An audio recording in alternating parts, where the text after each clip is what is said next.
Tudo da Canção Nova em um só lugar. Canção Nova Play. Se você puder, abra a sua Bíblia em Colossenses, no capítulo 3, versículo 18. Vamos ler alguns versículos. Colossenses, capítulo 3, versículos do 18 ao 24. Encontre aí na sua Bíblia, por favor. Enquanto você pega, eu vou contar para você um testemunho, mas antes de contar para você o testemunho, vou te dizer por que eu gosto de contar os testemunhos. Ontem ainda eu estava rezando, porque eu tenho um grande amor à palavra de Deus. Então eu a estudo todos os dias. Mas quando, Márcio? Todos os dias. Todos os dias eu me debruço sobre ela, todos os dias eu peço ao Espírito Santo que me ilumine em relação a ela. E ontem 2 passagens me chamavam muita atenção. Uma delas dizia assim, que a palavra de Deus na evangelização, o reino de Deus é uma força ativa. Então veja, quando a palavra de Deus é pregada e o reino dos céus, o reino de Deus se manifesta, porque o reino dos céus não é lá no céu, o reino dos céus é onde Deus reina.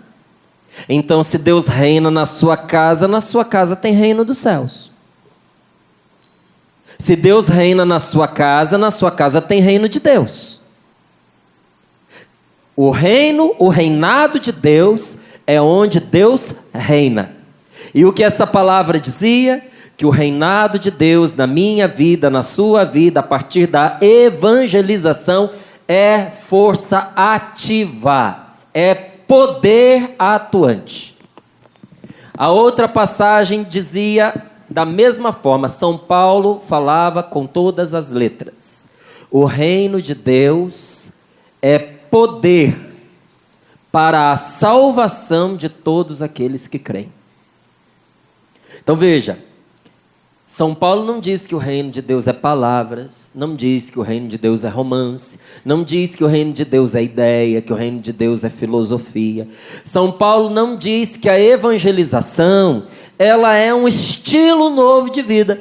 São Paulo diz, a evangelização traz a presença de Deus. E porque ela traz a presença de Deus, ela é uma força ativa, atuante, transformadora, poderosa e salvadora. A palavra de Deus é salvação, é poder salvador para todo aquele que crê.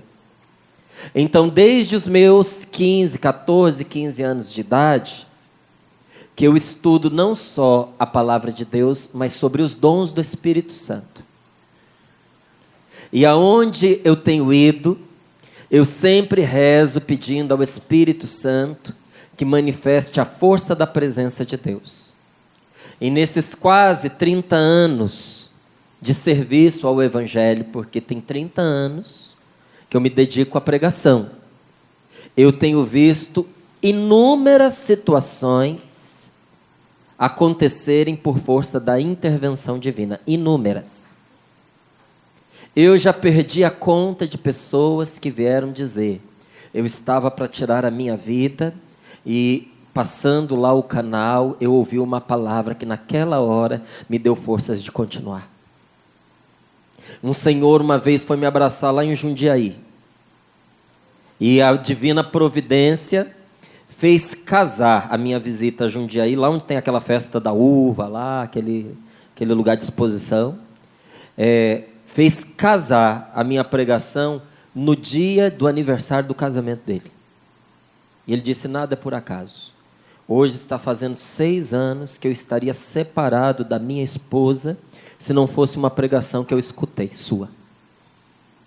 Ele falou que brigava muito com a mulher e que ele cansou de brigar. Aí lembra que eu falei para você de manhã dos votos secretos que a gente faz? O que é um voto secreto? É quando dentro de você não fala para ninguém, você diz assim, se isso acontecer, agora eu vou agir assim. Você se determina. Você diz, por Deus, nunca mais vou amar ninguém. Isso é um voto secreto. Nunca mais vou acreditar numa pessoa. A partir de hoje, ninguém mais me engana, porque eu vou viver desconfiado todos os dias da minha vida. Isso é um voto secreto. Ah, agora comigo vai ser assim. Bateu, levou, mas eu não vou bater de frente não, porque eu não quero ficar me desgastando. Eu vou minar a pessoa por trás. Ela vai me fazer um mal, vai pensar que está tudo bem e eu vou ficar comendo pelas beiradas. Isso é um voto secreto. Ele tinha feito um voto. Ele disse assim: não brigo mais com essa mulher. Mas o dia que eu bater boca com ela, novamente, eu pego o telefone, eu já vou deixar a papelada toda com o advogado, só vou liberar para ele entrar com o processo de separação. E aí, papelada na mão do advogado, que ele fez isso tranquilamente, calmamente.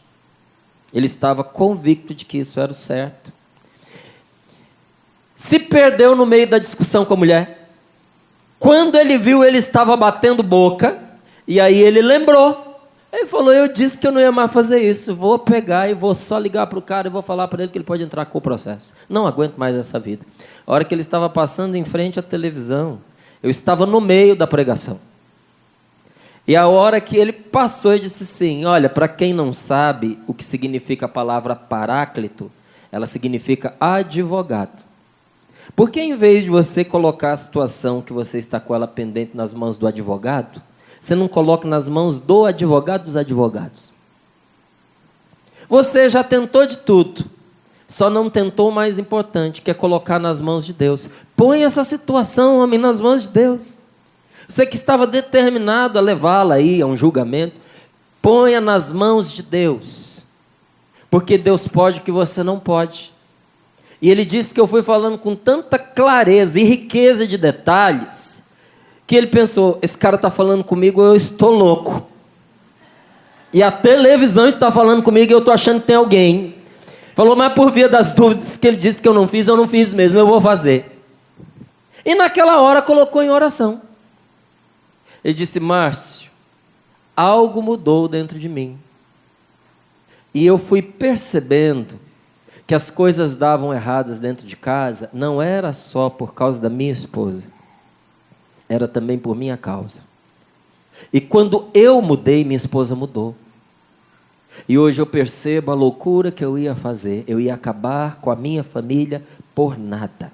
Então eu vim aqui, porque eu sabia que você estava vindo, para poder te contar o que Deus fez na minha vida naquele dia por meio da palavra.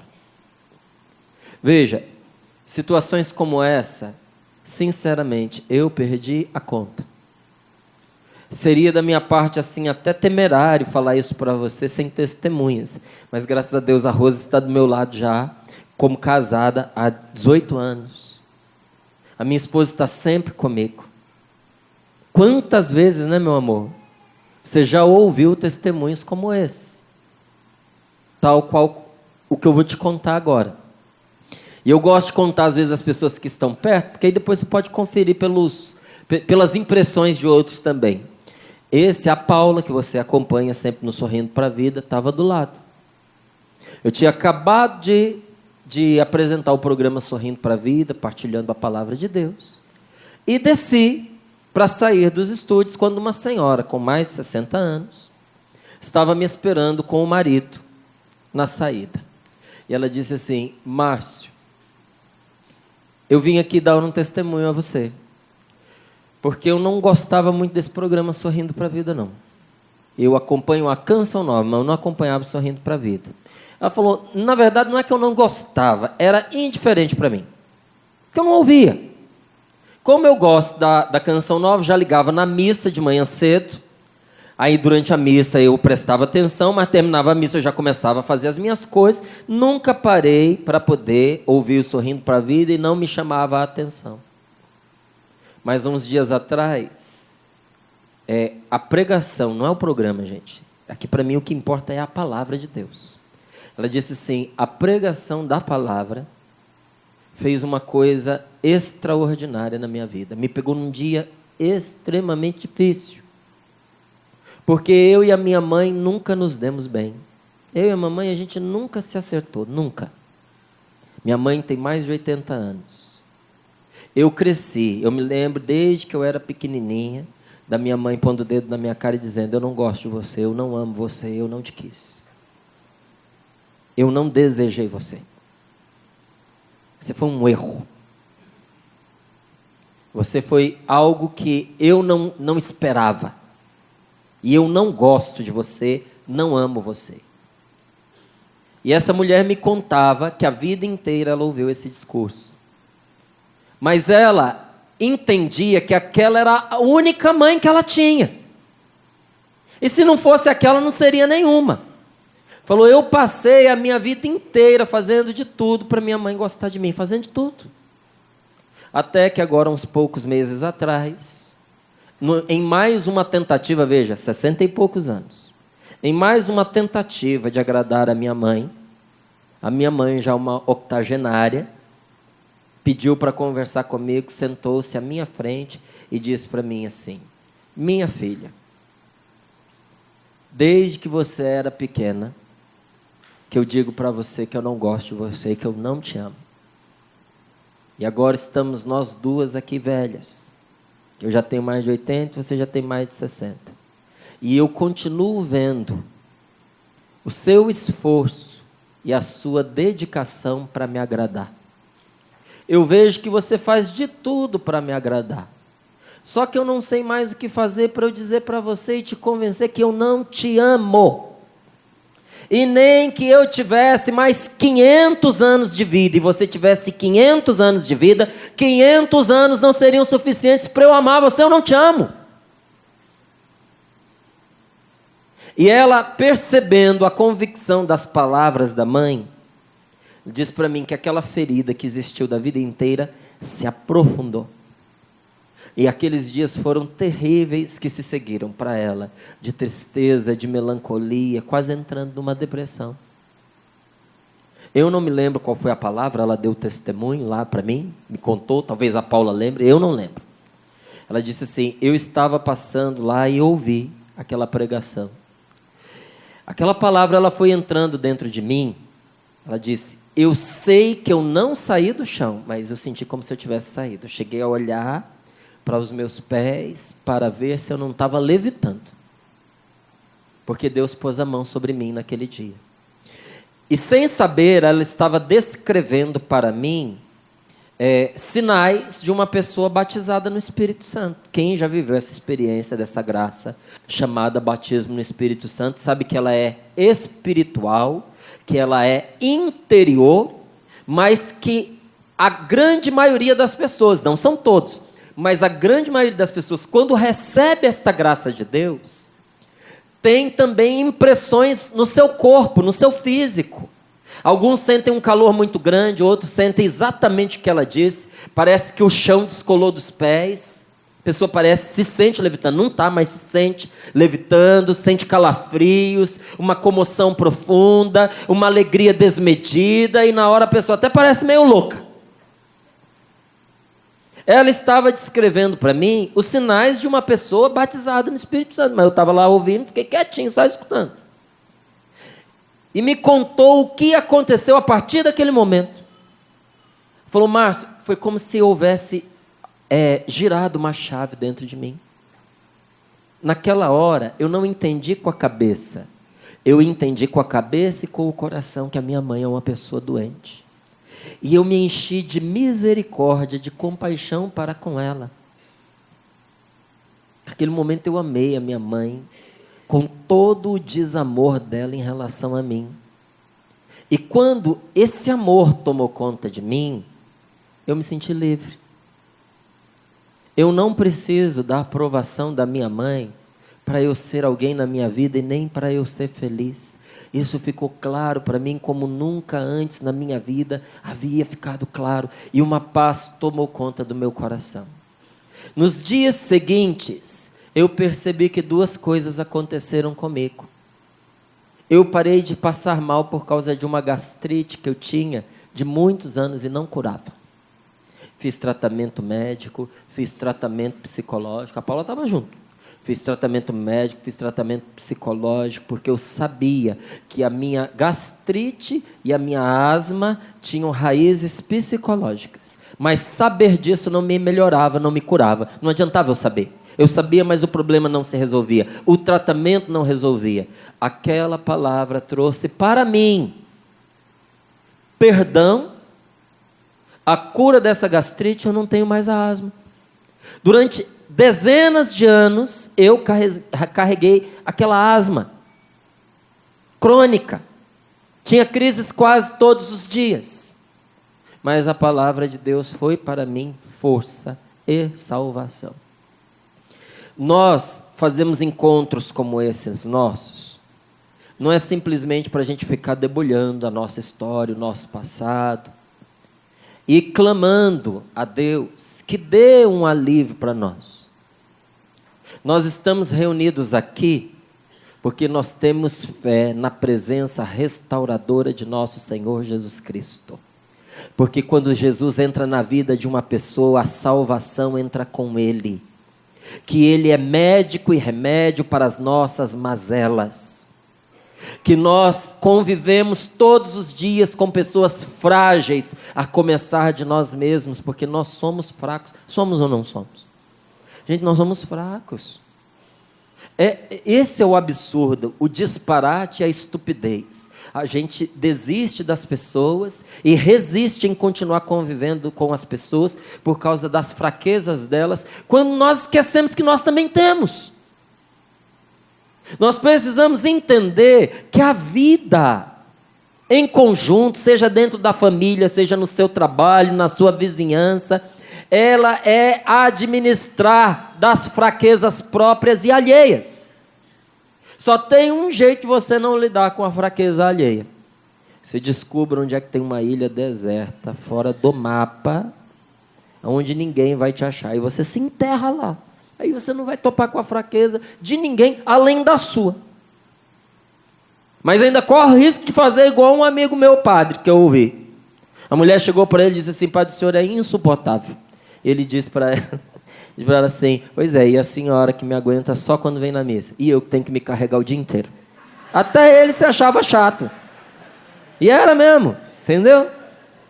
Você pode fugir dos outros, mas você não vai fugir de você mesmo. Nós lidamos com pessoas frágeis. A sua família, olha aqui nos meus olhos, a sua família é feita de pessoas frágeis. Para com essa babaquice de que a minha família é forte, a minha família aguenta, porque o meu filho... O dia que seu filho quebrar, você vai ver que ele não é. São aquelas pessoas que se impõem essa carga de força, e porque se impõe essa carga de força, impõe-se uma carga além do que aguenta, que mais cedo ou mais tarde quebra. Nas tempestades não são as árvores mais poderosas que rompem? Você já viu bambu novinho quebrar na tempestade? Não quebra, ele enverga. Sabe por que o bambu não quebra? Porque ele reconhece a própria fraqueza. Quando vem o vento e diz, vira, ele vira. Aí o vento pergunta, por que você virou? Porque eu sou fraco, você é forte, então eu dobro, porque senão você me quebra. Agora você pega um grande carvalho, o vento sopra e ele diz, não, aqui quem manda sou eu, até que uma hora ele não aguenta, ele se parte. Nós vivemos com pessoas frágeis. Você veio com a sua esposa? Ninguém melhor do que você sabe que ela é uma pessoa frágil. Frágil no sentido de frágilzinha, mas frágil no sentido de falha. Seu marido é uma pessoa falha. Mas você não entende, Márcio, o que aconteceu entre nós, o que ele fez, o que ele me disse, o que ela fez comigo, que isso foi uma verdadeira traição. Na verdade, nós vivemos a vida inteira nos traindo. Quantas vezes você se enganou? Quantas vezes você mentiu para você mesmo?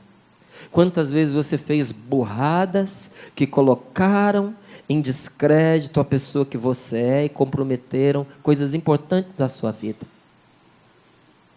Quem será de nós aqui que escapa, gente, de ter perdido amizades boas por própria culpa? Que naquela altura, pela nossa imaturidade, pela nossa fraqueza, pela nossa ganância, pelo nosso egoísmo, a gente se deu a liberdade, a gente se deu licença para passar por cima da outra pessoa, e depois a outra pessoa simplesmente virou as costas e foi embora, magoado com você, porque você enganou, você aproveitou-se de uma situação e passou por cima. A gente vive a experiência de se trair, de trair as pessoas à nossa volta. Eu não estou dizendo para você que a gente tem que se dar licença para isso. Estou dizendo para você que a gente não deve colocar mais peso na fraqueza do outro do que essa fraqueza já tem. Olha para Jesus. Você acha que Jesus não passou por situações extremamente delicadas e limítrofes? Jesus nasceu num lugarejo, onde o povo tinha a cabecinha desse tamaninho. Quando ele resolveu mostrar que ele era um pouco diferente, queriam quebrá-lo. A família disse, esse daí nem estudou e está achando que é muita coisa. Não é ele o filho do José? Lembra dessa passagem na Bíblia? Quem que esse moço pensa que é? Os tios, tia-avó, olhava para Jesus e dizia assim, a gente sabe quem ele é. A gente sabe quem ele veio, é filho da Maria, ele é filho do José. Carpinteiro, atacante de doutor, olha lá. Olha o Jesus. Aí uns foram falar para a mãe dele, falou, seu filho está com o demônio. O moleque está com o demônio. Porque antes ele se achava, agora além de se achar, ele nem come. É o sol da Palestina que cozinhou os miolos dele. Ele está lá numa casa, já passou da hora do almoço, ele está pregando, estão levando lá para ele um monte de gente que fica se contorcendo no chão, tem gente lá doente, e ele não para de falar. Seu filho está louco. Nossa Senhora ouviu, não acreditou em tudo que ela ouviu, mas teve informação que foi útil para ela. Qual foi a informação que foi útil para ela? Passou da hora e seu filho ainda não comeu. O que uma mãe faz? Leva a marmita. Vai levar a marmitinha. Aí alguém virou para ele e disse lá dentro assim, a sua mãe e os seus irmãos estão aí. E Jesus aproveitou não para se desfazer de Nossa Senhora, mas para dar uma lição espetacular. Jesus disse assim, vocês pensam que ela é minha mãe porque ela me gerou. Mas ela é sobretudo minha mãe porque ela faz a vontade do meu Pai que está no céu. Tem gente aqui me ouvindo e não faz. Mas ela é minha mãe porque antes de me gerar no ventre dela, ela me gerou primeiro no coração. Minha mãe, meu pai, meus irmãos são aqueles que fazem a vontade de Deus. Um certo momento que Jesus estava pregando, eles queriam jogá-lo de um precipício. Imagine, você tem uma sala de aula. Você não tem parede, você pôs embaixo da árvore porque o sol era muito quente. Você está ali ensinando, ajudando a pessoa, mostrando para ela que a vida é muito mais do que aquilo que ela pensava. De repente, um discorda, começa um alvoroço e diz, vamos pegar esse cara, vamos jogar ele daqui de cima? E Jesus, que de bobo nunca teve nada, sabia tirar proveito também da fraqueza dele. Mas Jesus tinha fraqueza? Tinha. A humanidade dele era uma fragilidade. Toda humanidade é frágil. E se ele fosse jogado do precipício, adivinha o que aconteceria? A mesma coisa que aconteceu quando ele foi pregado na cruz. Morria. Então, leia lá que você vai ver. Ele de fininho foi passando no meio do povo e foi escapando. Porque Jesus sabia que ele lidava com gente frágil. E que se ele dependesse da boa vontade dessas pessoas, ele seria morto. Jesus, gente, escolheu, não sei que critério ele usou, homens que o abandonaram. Você vai falar assim, nossa, mas a gente leu o Evangelho de São Mateus, é uma maravilha, mas na hora da cruz, Mateus não estava lá. A gente vê aqui, né, esses homens que caminharam com o Senhor, não é? Estava lá o irmão de João, e qual era o outro? Tiago. Nossa, eu gosto tanto de Tiago, quando eu vejo as passagens da Bíblia, e sobretudo essa dele com João, eles eram os Boanerges, eram os filhos do trovão. Eu me identifico com eles, porque eu tenho um temperamento assim de trovão. Mas cadê o Tiago na hora da cruz? Nem trovão, nem gemido, lá ele não estava.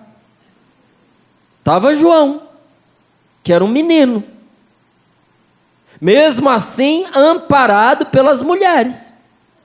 Engraçado, né, gente? Homem é homem, homem é macho, é forte, mas na hora que o negócio aperta, as mulheres que aguentam as pontas. Embaixo da cruz, quem estava? Maria e as mulheres. Maria Madalena, que tinha vivido uma vida de perdição. Diz a Escritura que Jesus tinha expulsado dela espíritos diabólicos. 7, conta lá. E você sabe que a Bíblia, quando diz que é 7, não é 7.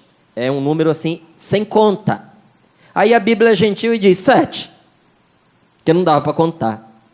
Essa mulher estava lá de pé. Nossa Senhora estava lá de pé. Tinha outras mulheres de pé. E junto estava João, porque era um menino e estava amparado. O resto tudo fugiu. Na verdade, não foi Pedro que negou Jesus. Nem Judas que traiu Jesus. Sabe quem fez isso? Todos os apóstolos. Mas tem uma que não dá para a gente deixar de falar dela. E essa, sobretudo para você, que alguma vez na vida se sentiu traído pela fraqueza da pessoa que você ama. Que foi Judas. Quando você achar que você sofreu demais, porque alguém passou a perna em você, e essa pessoa você confiou nela, e essa pessoa você acreditou nela, e essa pessoa você entregou a sua vida para ela, eu vou te pedir, não vou te mandar, não vou te dizer, eu vou te pedir, para você fazer uma experiência, de olhar para Jesus, porque Ele é o nosso Senhor. Eu estou certo? Ninguém veio aqui de ateu, não veio.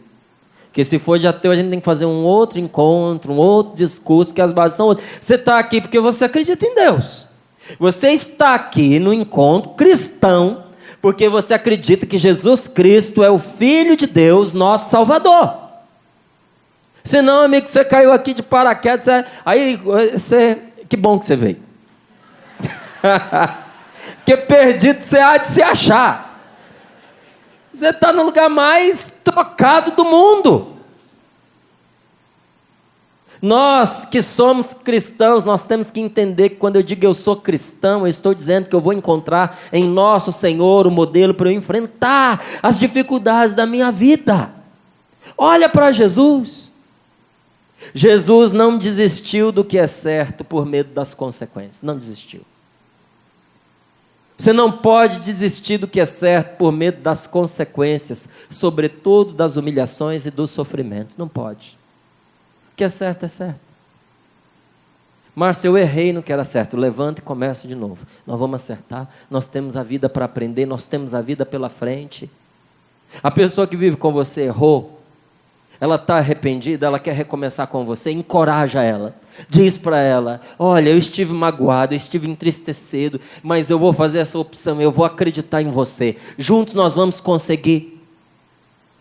Olhe para nosso Senhor Jesus Cristo para você ter força, porque não é fácil. A humilhação vem, é claro que vem, o sofrimento vem. Gente, quem é que não se sente magoado de ser deixado para trás, de ser esquecido, de ser abandonado, de ser mentido? Quem é que gosta disso? Quem é que gosta de viver à margem da vida de outra pessoa? Ou de ouvir o que essa mulher ouviu da sua mãe a vida inteira? Não é de admirar que ela tenha adoecido, que ela teve a gastrite, que ela teve a asma. Admirável seria se ela não tivesse nada disso desde pequenininha, ouvindo esse lixo. Então nós lidamos com situações que nos fazem sofrer. Você está sofrendo? Seus relacionamentos fazem você sofrer? Então vamos fazer aqui uma experiência. Quem aqui de verdade, ser sincero, alguma vez na vida já sofreu com relacionamento? Levanta a mão. Olha a sua volta agora, por favor. E você achando que era só você, né? Ai, que dó de você. Não, porque eu passei por tanta humilhação e tanto sobre você e a torcida do Flamengo. Que é grande, né? Ou do Corinthians, lá não sei qual que é a maior aí. Você, meu querido, e todo mundo nesse nosso país. Ninguém vive a vida sem ser humilhado. Mas só se quebra quem não aceita a humilhação. Nosso Senhor Jesus Cristo, Ele sorveu a humilhação, se apoderou dela, tomou posse dela e usou-a em seu favor. Ele não desperdiçou nenhum sofrimento. Vou voltar ao caso de Nosso Senhor que eu estava contando para você. Jesus, Ele já sabia o que ia acontecer. Já sabia. Ele já sabia da cruz, tudo mostrava que Ele ia acabar na cruz. Não é que Ele era adivinho, Ele viveu a vida igual a mim e a você. Mas o que Ele estava fazendo, as coisas que Ele ouvia, o comportamento das autoridades, tudo mostrava para Ele que fazer o certo ia levá-lo para a cruz. Ele já sabia o que ia acontecer, e mesmo assim Ele não desistiu. E o pior, Ele sabia que quem ia disparar, quem ia acender o estopim que o colocaria na cruz, era um dos amigos dele. Jesus sabia, talvez isso tenha sido o pior nessa hora. Mesmo assim, Ele não desistiu. Não só não desistiu de fazer o certo, como Ele não desistiu de Judas. Jesus acreditou em Judas até o último momento. Qual a diferença entre Judas e Pedro, você sabe? Jesus acreditou em Pedro? Diga para mim, sim ou não? Jesus acreditou em Judas, sim ou não? Sim. Qual a diferença entre Pedro e Judas? A diferença é que Jesus acreditou em Pedro e Pedro também acreditou em si mesmo. Jesus acreditou em Judas, mas Judas não acreditou em si. Judas desistiu. Jesus acreditou até o último momento. Foi amigo do seu traidor. Você está entendendo o que significa ser cristão? Está ou não está? Está ou não está? Se você não está, eu repito para você. Jesus foi amigo de quem? De quem? Amigo do seu traidor. Mas Márcio, Jesus era amigo dele quando ele não tinha traído. Não, você está enganado, você não prestou atenção, você não leu a Bíblia direito. Jesus queria salvá-lo, gente. Veja, sabendo que Judas ia traí-lo, Jesus o convidou para um momento de intimidade, que era uma refeição que estava só os 12. Chamou ele para um momento junto. Sabe, se você sabe que você vai morrer, você não vai gastar tempo com quem não merece. São os últimos momentos da sua vida. Quem que você vai chamar? Você vai chamar as pessoas mais queridas para você. Chamou Judas para aquela ceia. Chamou. Porque Jesus queria salvá-lo. E na hora em que estava sendo servida a comida, Jesus fez uma coisa em especial para Judas. Jesus pegou um chumaço de pão, molhou no vinho e deu na boca dele. Sabe, hoje eu almocei com os meus filhos, e um deles eu acho que escolheu mal a comida. E como eu gosto muito dele, porque ele é meu filho, eu peguei do meu prato, garfei o que tinha de mais gostoso, falei, ó, prova aqui. E por cima da mesa atravessei o meu garfo e coloquei na boca dele. Jesus fez isso com Judas. Disse assim, ó, vem cá, a gente é amigo, a gente é... Vamos trocar a cena? Imagina eu com você. Os homens, por favor, levantem a mão os homens aí, para eu ver você. Olhar bem a sua cara. Imagina nós dois na mesa, comendo. E eu olho que você não fez um belo prato. Aí eu pego, sua esposa do lado, seu, e a minha do meu lado. Eu pego e garfo no meu prato, aquilo que eu acho mais gostoso, e atravesso o garfo e ponho na sua boca. Como é que você acha que vai soar essa bela cena? Eu não vou conseguir terminá-lo, porque até lá minha esposa já deu um tapa nesse garfo e já me cutucou na minha costela. O que você pensa que é? O que você está fazendo? Porque essa é uma cena de imensa intimidade. Eu fiz com meu filho. Era óbvio que era meu filho. E se ele fosse um cara já crescido, mesmo sendo meu filho, a gente tinha que ter um pouquinho mais de senso, porque às vezes quem está vendo não pensa assim, soa mal. Eu ponho o menino numa situação constrangedora. Jesus, junto com todos os outros, fez isso, dizendo, Eu sei a intimidade que tem entre nós, nós somos amigos. Ó, pega aqui do meu bocado. Jesus queria salvá-lo. Pelo amor, Jesus queria demovê-lo daquela intenção ruim. E você acha que isso adiantou? O que você acha? Não adiantou. Então nosso Senhor fez uma outra coisa. Já que mostrar carinho não desanimou da maldade que ele ia fazer, Jesus vira, imagina que você seja Judas, vira na mesa e diz assim: olha, eu sei que aqui na mesa um de vocês vai me entregar. E a coisa, o clima era tão tenso e a palavra foi tão incisiva que teve uns que entalaram com a comida e cochicharam para Jesus: serei eu? Engraçado, né? Que o inocente sempre pergunta e o culpado fica quietinho. Ó, primeiro Jesus fez um gesto de amor. Segundo, ele disse: eu sei o que está acontecendo aqui. Quis tirá-lo daquela má ideia, mostrando que ele sabia qual era a verdade. E por fim, como Judas não cedia, se fazia de rogado, Jesus virou para ele e disse: eu sei que é você, Judas. Eu sei que é você. Então, se você vai fazer, faz logo o que você tem de fazer e pronto. Jesus aceitou o sofrimento, gente. E não fugiu, porque ele confiava no Pai. Na hora da dificuldade, é que nós mais precisamos confiar em Deus. Você está vivendo problemas no seu relacionamento, está difícil, são coisas importantes para você. É um relacionamento com uma pessoa muito preciosa para você, que você não quer perder. Agora não é hora de você entregar os pontos, agora não é hora de você fugir, agora não é hora de você desistir. Esta hora mais difícil, a hora da dificuldade, é a hora em que nós mais precisamos confiar em Deus. Tem gente que confia em Deus nas horas fáceis, tem gente que vive a vida sempre falando de religião, só que quando vem o momento do aperto, a pessoa espana. A pessoa se revolta, ela deixa de rezar, ela diz: eu rezei a vida inteira e para quê? Agora chegou essa dificuldade. Você rezou a sua vida inteira, então rezou ruim.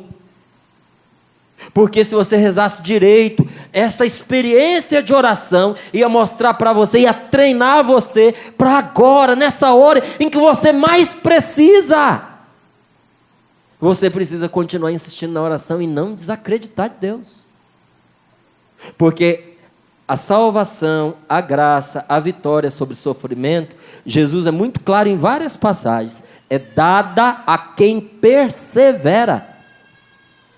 Não é dada só a quem pede. Mas, Márcio, a palavra lá diz: pedir, recebereis. Então, mais uma vez eu digo: lê direito. Lê até o fim. Pedir, recebereis. Procurai e achareis. Batei e será aberto para vós. Essa palavra inteira está nos dizendo que é preciso rezar. Se você rezou e não se resolveu, você tem que procurar a causa pela qual não está se resolvendo e insistir na oração. Você procurou e não encontrou, ou encontrou, mas a situação não se resolve, insiste, bate pela oração na porta de Deus até que se abra. Mas tem gente que só lê aquilo que lhe interessa. Uma vez um povo aí radical, que diz que é católico extremista, mas nunca vi católico ser contra o Papa. Nunca vi católico ser contra a igreja. E para eles o Concílio Vaticano II está errado, eles querem uma volta à Idade Média, um povo louco. Aí ele me escreveu assim, dizendo: olha, eu sempre te acompanho na Canção Nova e acho tão bonita as suas partilhas, mas lendo um texto que você escreveu sobre um dom chamado dom de línguas, e você disse isso, isso e isso, diante das suas afirmações, eu tenho que dizer para você que eu desanimei da fé. Eu estou desistindo. Aí embaixo tinha uma assinatura bonita. Aí eu copiei o nome, colei lá no Google e dei um buscar para descobrir quem era o calhorda. Porque tem calhorda em tudo quanto é canto. E apareceu lá um desses militantes, mentiroso, se fazendo passar por uma pessoa de pouco conhecimento, que estava me acompanhando e que diante do que eu disse, ele estava sofrendo. Mentira! Eles jogam uma isca, você resolve responder. Esse povo que não tem mais nada para fazer na vida a não ser perturbar os outros, eles escrevem para você calhamaços e calhamaços, calhamaços justificativos, que não tem nada a ver com o assunto, perde você tempo e ele também. Então, se ele quer perder tempo, perca sozinho. Minha resposta para ele foi a seguinte: não fui eu quem disse, foi São Paulo. E se o Senhor se desse ao trabalho de ler 2 versículos abaixo, não estaria me perturbando. E se não concorda, rasgue a página da sua Bíblia e jogue fora.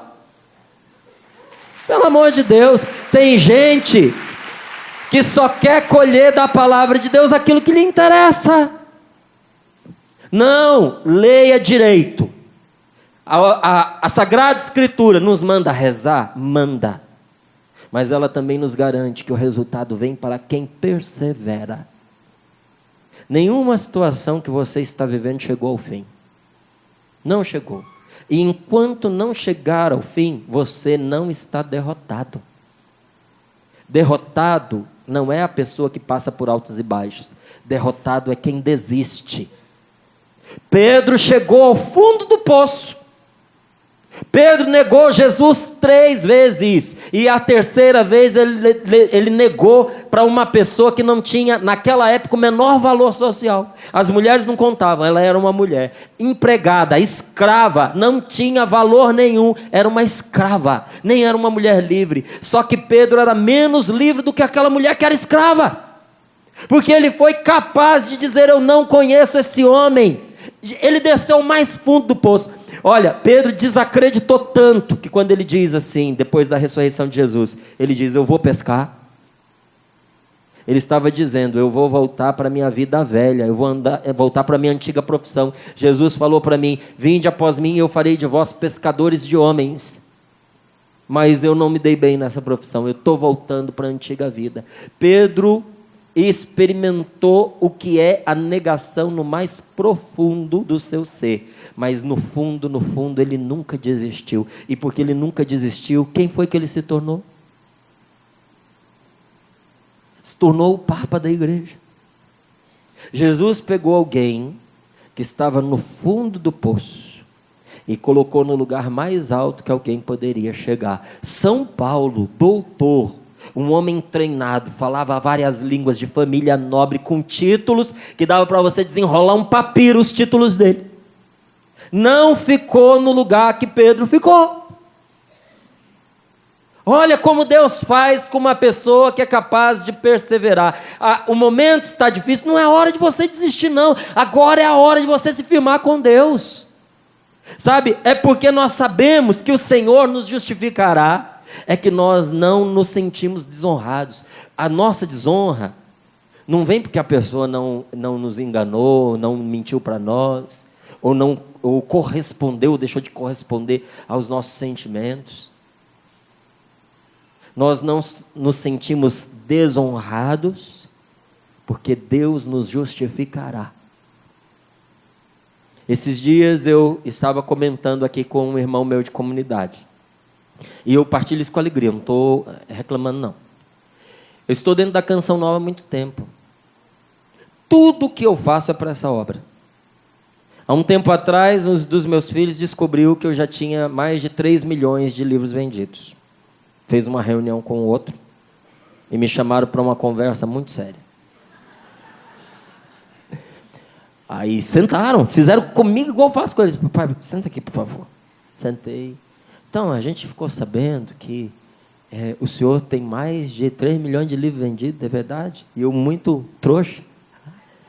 É sim. É sim. Ele falou: mais de 3 milhões, pai? Eu falei: mais de 3 milhões. Cadê o dinheiro? Porque não é possível. Se você colocar 10 centavos em 3 milhões, é dinheiro. E eles veem como a gente vive lá em casa, as coisas contadas. Não é possível. O que o papai está fazendo com dinheiro? Aí eu fui explicar como nós vivemos aqui. Nós não vivemos pelo nosso salário. Nós não vivemos pelo dinheiro. nós estamos dedicando toda a nossa vida a essa obra. Esses dias um dos meus irmãos aqui sofrendo, porque não pense que é porque a gente está na Canção Nova, que a gente tem um jeito muito parecido de pensar, que nós somos para os outros, uns para os outros, todo o apoio que nós precisamos, porque a gente falha. E esse estava desconsolado. Ele disse, mas eu vou desistir, eu estou fazendo o negócio certo, só estou apanhando. Quem não faz nada vem me bater. Parece que a pessoa desocupada usa o tempo dela só para atacar a gente. Eu falei, é isso mesmo, você viu certinho. Todo desocupado pega a gente como tarefa dele. Aí ele disse assim, pois é. Aí ele disse para mim assim, ele falou, mas então me partilha a sua experiência. Eu falei, vou partilhar só uma que você acompanha. Porque ele estava ligado aos trabalhos que eu faço. Eu falei, tá vendo esse livrinho aqui? Peguei o livrinho 30 minutos para mudar o seu dia. Falei, eu fiz esse livro não para mim, eu fiz para as pessoas. Porque essa experiência desse livro me ajudou tanto. E me levantou tantas vezes de circunstâncias difíceis, que seria um egoísmo da minha parte não traduzir isso em escrita e pôr na mão das pessoas. Então eu de verdade fiz pelos outros. Você é minha testemunha que nunca veio 1 centavo para o meu bolso. Foi uma surpresa para mim, quando em menos de 1 ano, nós vendemos mais de 500 mil desse livro. Faça uma pesquisa e você vai ver quem no Brasil vende mais de 500 mil de livros no ano. Sabe esses grandes autores, esses best-sellers? 90 mil por ano. 500 mil de livros é uma coisa alucinante. Eu não tomei consciência disso de uma vez. Tem pouco tempo que eu descobri isso que eu estou te contando. Tem mais ou menos uns 4 meses que eu descobri que best-seller, 90 mil. Eu falei, eu acho que eu estou muito, então, 500 mil, né?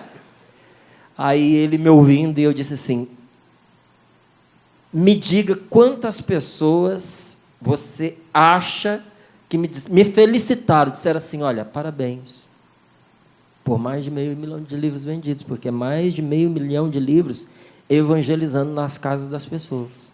Ele me olhando, eu falei, sabe quantas? Eu falei, 3. Você, o outro que está ali do lado é a minha esposa.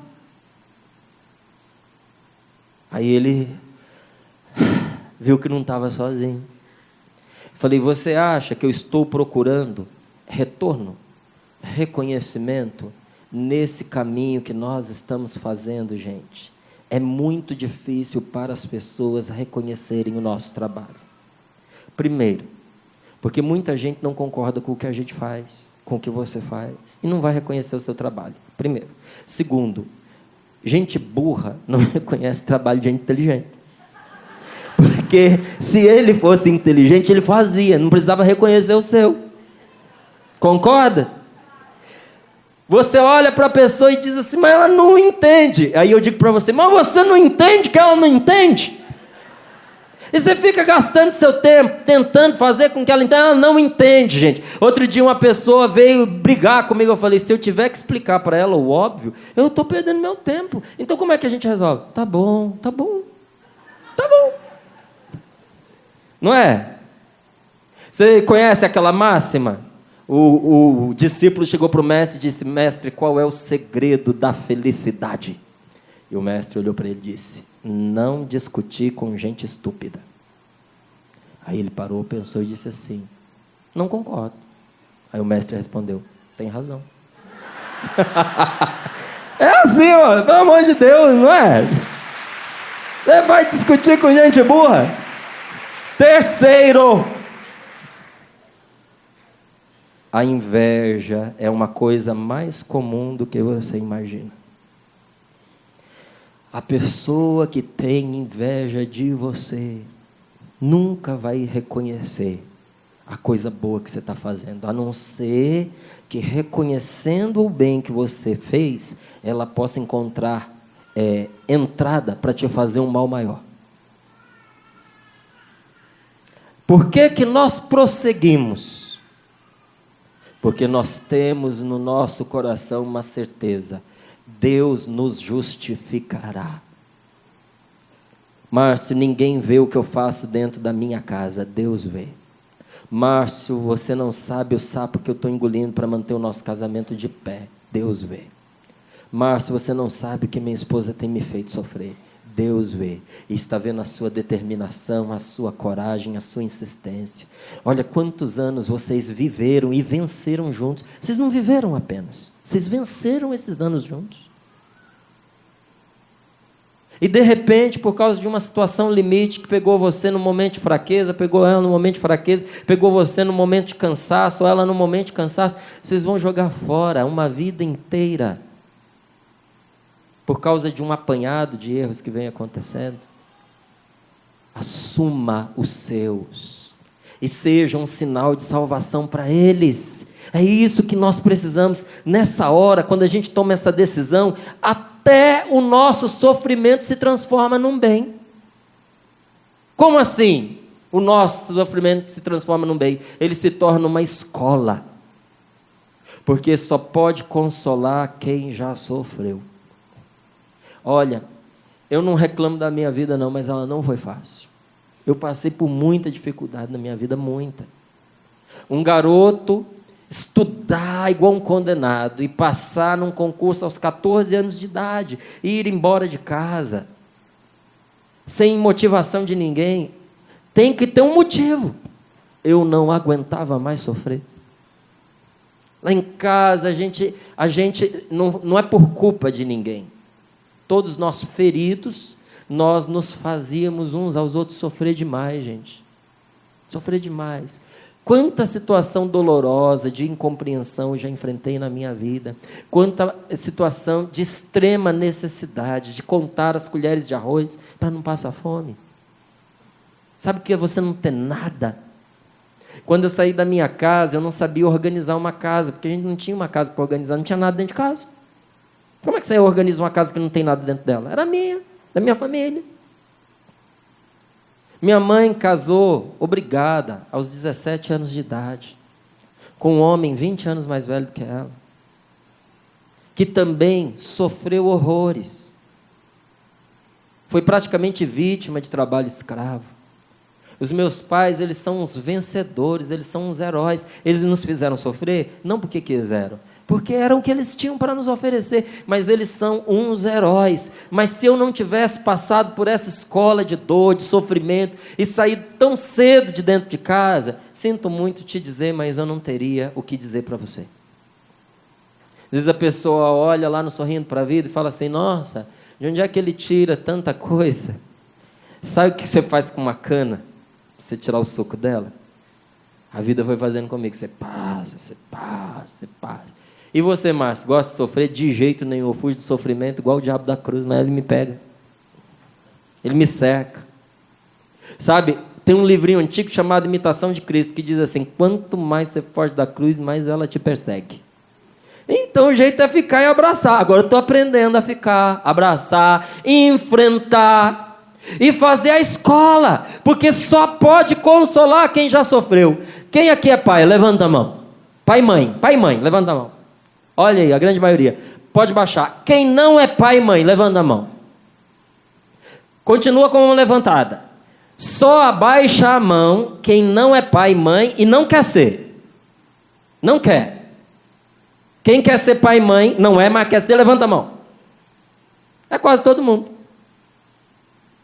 2 ou 3 aqui escaparam de querer ser pai ou mãe. Se você não passar pela escola da vida, você não terá nada para ensinar aos seus filhos. Nada. Todo sofrimento que você enfrentou na sua vida, escute o que eu estou lhe dizendo, vai poupar o seu filho de passar por ele. Você já notou, você que tem filhos, que os seus filhos deixaram de passar por muita coisa que você passou? Inclusive você diz isso constantemente, se você vivesse o que eu vivi, e eles ficam de saco cheio de ouvir isso. Você sabe por que seu filho não passa pelo que você passou? Porque você soube evitar essa dor para ele. Ele passará por outras, mas é a escola da vida. É no sofrimento, gente, que se experimenta o consolo. Você nunca vai experimentar o consolo de Deus na sua vida se você não passar por situações limites. Eu vivi há um tempo atrás uma situação assim. Ela não foi radical, mas ela foi muito significativa para mim. O meu filho mais velho, ele tem um desprendimento irritante das coisas. Rafa, já deu a hora, não é mais para assistir televisão. Tá bom, pai, desliga. Rafa, dormir agora. Já estou indo, pai. Rafa, estudar. Já estou estudando, pai. Pai, posso ir ali? Não, não pode. Tá bom. Assim ou não é, amor? Meu filho nunca pediu para mim uma roupa de marca, com exceção de um tênis. Ele tem 17 anos. Ele pediu uma única vez. E quando ele pediu assim: então, pai, se não for muito caro, e se o senhor puder me dar um tênis da Nike, o senhor me dá? Como é que ele não dá? Nunca pediu nada. Pronto. Um dia, pouco antes, uns 4 anos atrás, 4 anos, amor? 5 anos? 4 anos atrás, ele me chama para conversar e diz assim: pai, você sabe que eu nunca te pedi nada, né? Nessa hora eu tive que puxar minha alma de volta para o corpo, porque ela estava saindo já pela boca. Eu falei: sim, filho, eu sei. Ele falou: então, pai, eu tenho um sonho. Eu queria muito fazer uma viagem para os Estados Unidos. Será, pai, que você não consegue isso para mim? Você não podia me dar uma viagem para os Estados Unidos? Aí eu respirei fundo, pensei, olhei para a minha vida dentro da Canção Nova. Porque, gente, se eu cair doente, ficar um mês sem trabalhar, eu vou ter, no final do mês, a mesma ajuda para comida, remédio, que se eu tivesse trabalhado o mês inteiro. Se eu quintuplicar a minha carga horária, escrever 10 livros por mês, apresentar programa de televisão, atuar em várias outras, eu vou receber a mesma ajuda. Sendo membro da Canção Nova, isso é consenso entre nós, nós não trabalhamos fora, nós não prestamos serviço para terceiros, então eu não tenho nenhuma outra fonte de renda. Então eu olhei para o meu filho e tive que dizer para ele: eu não vou poder te atender. Não vou poder dar a você a ida para os Estados Unidos. Aí ele olhou para mim e disse assim: isso quer dizer então que eu nunca vou poder ir aos Estados Unidos? Eu falei: não, eu não disse isso. Eu disse que eu não vou poder te dar. Ele falou: pai, é a mesma coisa. Eu falei: não é. Ele falou: por exemplo. Eu falei: por exemplo, você é um rapaz inteligente, você estuda, trabalha, ganha um dinheiro, compra uma passagem para mim, para sua mãe, para seu irmão e para você. Você riu, ele não riu. E vamos juntos para os Estados Unidos. Eu fiz de propósito. Ele, na cadeira, ele não acreditava que ele estava ouvindo uma barbaridade dessa. Ele disse assim: o meu pai é um sem... Ele pensava, eu vi esse balãozinho na cabeça dele, sem noção. Ele não sabe o que ele está me dizendo. Aí ele me perguntou, ele queria ter certeza que ele estava ouvindo. Ele falou: eu pagar para você? Eu falei: sim, por que não? Que isso, pai? Aí eu falei: eu posso pagar para você, você não pode pagar para mim. Ele falou: você é meu pai. Eu falei: eu sou seu pai para o básico, para as coisas essenciais da vida, isso é supérfluo. Numa família, o pai e a mãe dá aquilo que a pessoa precisa. Aquilo que não é necessário, quem pode mais dar. Você vai poder mais, você vai ganhar dinheiro, aí você dá para nós. E eu vi que ele estava ficando bem chateado com essa conversa. E falei para ele uma outra coisa. Mas, gente, de verdade, sem pretensões. Eu disse: e nós podemos rezar, meu filho? E Deus há de prover aquilo que você precisa. Matei ali a conversa. Eu não sou aquele tipo de pessoa que fica angustiada com isso. Eu tenho que dar isso para o meu filho. Não tenho, eu não tive nada disso e não morri. Gostaria muito, mas se não posso, não posso. Fui em paz, mas abatido com o abatimento do meu filho. Porque a gente é pai, a gente sente no coração. E fiquei tranquilo. Eu estava na cama, à noite, 3 dias depois, repassando os meus e-mails, porque sempre antes de dormir eu olho os e-mails, porque a gente nunca sabe quem escreve para a gente. E às vezes a pessoa nos escreve numa hora chave da vida dela. Uma hora crucial, Que às vezes uma palavra para aquela pessoa pode fazer a diferença entre a vida e a morte. Então eu leio, nem sempre consigo responder, não respondo a todos, mas leio todos e rezo por todos.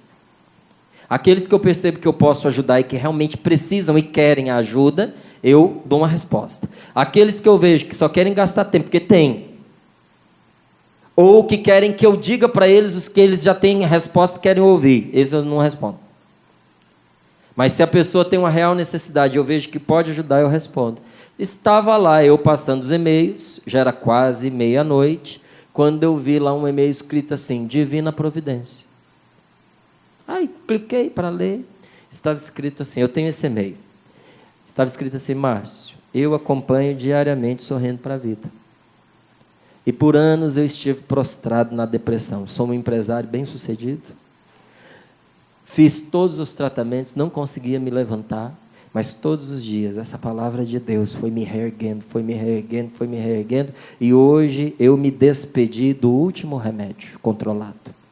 Eu retomei as minhas atividades e eu sei que foi esta oração e esta palavra de todos os dias.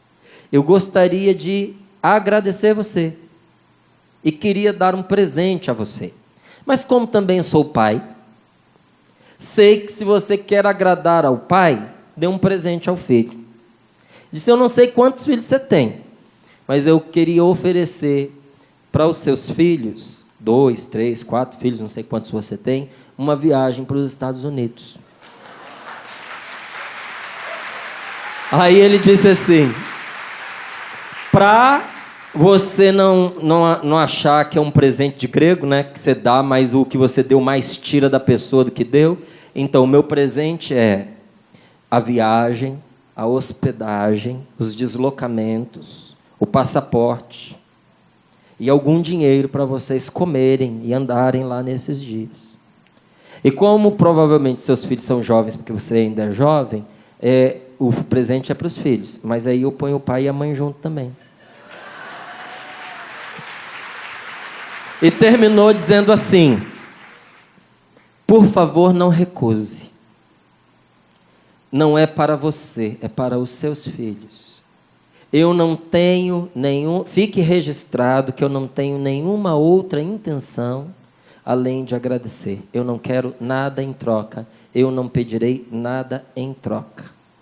Só peço a você que não recuse, porque eu estou apenas entregando, eu sou um mero entregador. Porque essa parte fez eu guardar o e-mail. Porque os seus filhos precisam saber que a escolha que os pais deles fizeram nunca vão influenciar, alterar e dificultar o futuro que eles têm pela frente. Eu disse, para os meus filhos o presente é a viagem. Para mim o presente é esse e-mail. E aí, chamei a minha esposa que estava dormindo do meu lado, cutuquei ela, falei, Rose...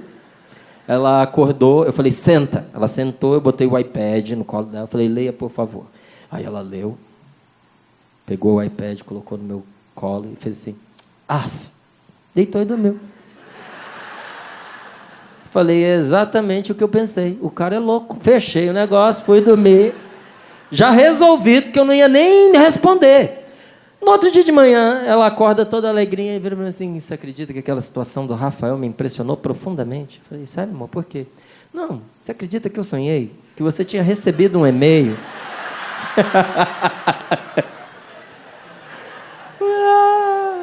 Você sonhou? Eu falei, então pega aqui, lê, por favor. Ela, nossa, é verdade! E eu já tinha desistido do camarada. Aí eu fiquei com o pé assim atrás e falei assim, eu estou pensando em não responder esse camarada. Será que é normal, Rose? É muito caro isso, será que é normal? Eu falei, não vou responder isso por e-mail, não. Aí fui lá no Diário Oficial, que ele não me ouça. Fui lá no Diário Oficial, procurei o nome dele, que ele disse que era um empresário, contou alguns que ele falou, achei o nome do homem. Eu falei, existe. Eu falei, deixa eu pesquisar para ver se não está envolvido com alguma coisa ruim. Não estava. Falei, agora eu vou ligar para ele para ver se ele é normal. A gente conversou, foi uma conversa maravilhosa. Quando a viagem estava comprada, hotel reservado e tudo certinho, porque a gente tem que ter prudência para não arrastar os outros a uma frustração, indevida. Eu não podia, depois de tudo, ainda criar essa ferida no meu filho. Eu tenho que ter um pouco de senso. Quando estava tudo certo nas minhas mãos, eu peguei a cartinha e coloquei no colo deles, para que eles pudessem ler. Essa experiência, gente, de um Deus que nos ouve para além do que a gente é capaz de acreditar, que caminha do nosso lado. É com essa experiência que nós consolamos aqueles que sofrem, como nós somos consolados por Deus. Aqui na Canção Nova, nós somos consolados por Deus, porque a gente passa cada uma que você não tem ideia. Eu fui militar, em formação para oficial. Se alguém aqui fez carreira ou começou a fazer carreira, sabe que não tem nada a ver a formação de um recruta com a formação de um oficial. O recruta é tolerado, porque o cara está lá obrigado a dar um ano para a vida dele, você não pode apertar demais, senão o cara espana. Mas quem quer fazer carreira para oficial é espremido até as tripas. Porque a ideia é fazer com que ele desista. Porque um oficial ele tem que ser uma nata. Ele tem que aguentar pressão, ele tem que ser uma pessoa de grande têmpera psicológica, ele tem que ser bom intelectualmente, ele tem que ter condicionamento físico, ele não pode ser uma pessoa doente. A gente era espremido até a última gota. Que saudade eu tenho daquela época fácil da minha vida. Eu trabalhava e me dedicava muito menos quando eu estava nesta vida militar. Eu passei por situações muito menos dolorosas quando eu estava lá. Na Canção Nova, quem nos consola é Deus. Na sua vida, quem consola você é Deus. Enquanto você estiver procurando seu consolo fora de Deus, você vai apanhar e vai sofrer à toa. Porque apanhar e sofrer, todo mundo apanha e sofre. Mas você vai apanhar e vai sofrer à toa. Consolo, gente, é o nome que o amor assume na hora do sofrimento. Quando você está sofrendo, Deus se aproxima de você com o seu amor para te consolar. Deus dá a graça de nos consolar pela sua palavra. Por que o Sorrindo para a Vida tem sido expressão na vida de tantas pessoas? Por causa da palavra de Deus. Você tire a Bíblia de nós lá, tira a palavra de Deus de nós, vai virar uma autoajuda, vai virar um aconselhamento, vai ser bonzinho, mas não tem força. Mas você está desmerecendo o trabalho de outros profissionais. Não, não estou. Eu não dou conta hoje, com tudo que eu faço, de fazer o trabalho, o acompanhamento que tantos profissionais fazem, com grande capacidade, mas eu tenho que dizer para você, tem uma hora em que termina a minha parte e começa a parte de Deus. E eu fico bem atrás. E atrás é o testemunho, o que a palavra de Deus é capaz de fazer na vida dos outros, porque fez na minha. Você está aqui por causa dela. Porque no fundo, dentro do seu coração há uma grande confiança de que esta palavra pode ser para você a resposta que você está buscando para a sua vida. Verdade ou não é verdade? E olha, a palavra de Deus, ela nos consola e nos educa para a gente educar. Ela nos ensina a falar com a língua de Deus. Quantas vezes eu escutei alguém falar para mim assim, depois de um conselho, isso aí foi resposta de Deus para mim. Agora, ali na fila, eu atendendo algumas pessoas, uma moça compartilhava comigo uma situação e eu já me adiantei a situação, ela disse, é exatamente isso aí. Porque o Espírito Santo vai nos educando para perceber certas coisas. Ensina-nos a falar a sua língua, mas para falar a língua de Deus, é preciso antes você ter falado com Ele. Você que trouxe para cá os seus relacionamentos que precisam ser curados, você tem falado com Deus? Meu amigo, isso não tem idade. Você novo, adulto ou já idoso, você tem falado com Deus? Eu conheci um senhor não idoso, velho. Porque velho é aquele que é entravado. O idoso é uma pessoa que acumulou anos. E junto com os anos, sabedoria. O velho é o emburrecido. O aborrecido emburrecido. Ele olhava para nós e dizia assim, eu rezo quando eu quero. Quando me interessa, eu não falei, eu pensei, por isso que é desse jeito que é. Nós temos, independente da nossa idade, necessidade de falar com Deus. Não importa se é homem, não importa se é mulher, cada um tem o seu jeito. Tem gente que não é contemplativo, não adianta você pôr um texto na pessoa, botar ela de joelho diante do Santíssimo, que ela vai dormir e vai se irritar. Eu, quando tenho que rezar o meu texto, já pego ele e já vou caminhando, porque eu gosto de rezar andando. Se eu ficar parado, é uma angústia para mim. E quando eu vou rezar diante do Santíssimo, eu preciso ter direção. Então eu levo a palavra de Deus e rezo com ela. Porque ficar lá, parado, olhando para o Santíssimo, é para outras pessoas, não dou conta assim. Então cada um precisa encontrar o seu jeito de pegar e de rezar. Você precisa encontrar o seu, mas você precisa escutar a voz de Deus, perguntar ao Senhor: meu Deus, o que o Senhor quer me dizer sobre essa situação que eu estou vivendo, sobre esse relacionamento, sobre esta pessoa, a fraqueza dela que tanto me incomoda? Como é que eu devo, Senhor, agir como essa pessoa, orar por essa pessoa? Eu quero terminar essa pregação com uma breve oração. Fica de pé para a gente rezar um pouquinho, por favor. Põe as mãos sobre o seu peito. Eu te pergunto, sobre o que você precisa ouvir o Senhor?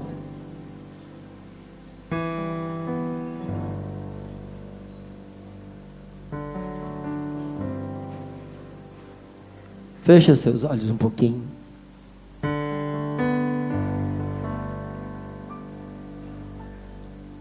Como lidar com a fraqueza dessa pessoa que você está convivendo com ela? É fraqueza, gente. Essa brutalidade, essa estupidez, ser dono da verdade é fraqueza. É autoestima baixa. Quando a pessoa não tem segurança, ela é agressiva.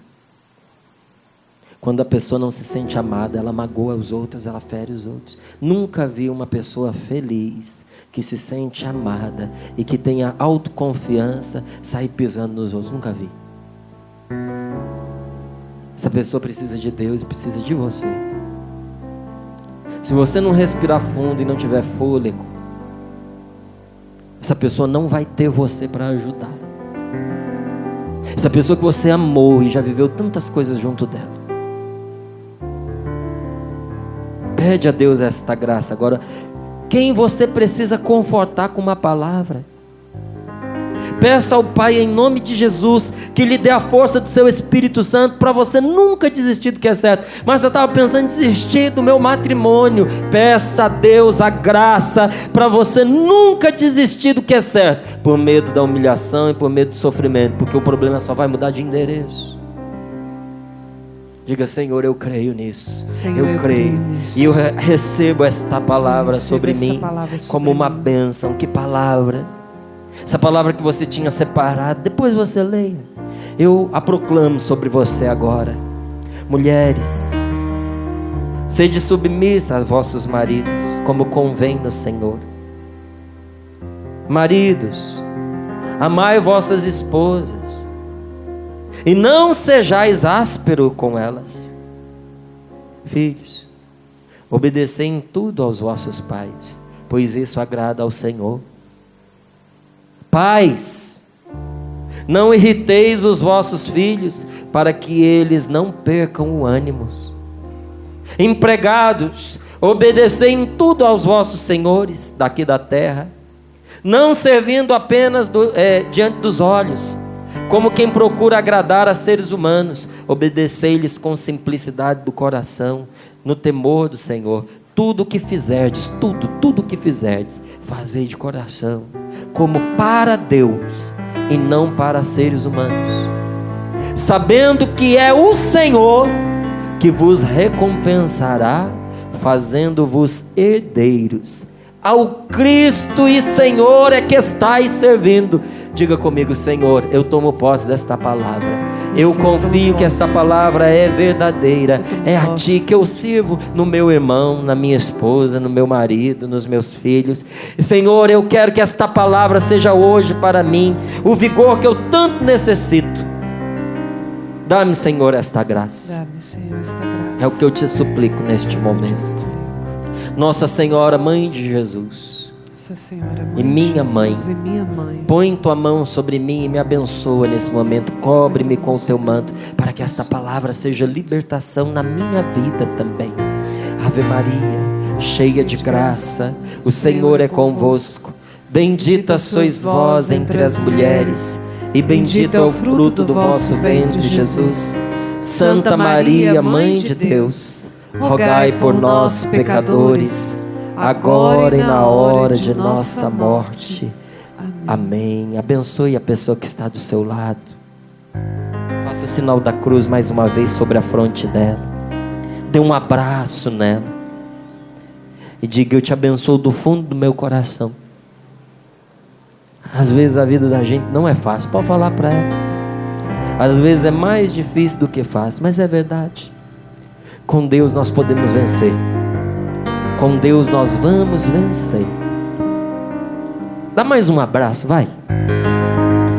Deus te abençoe.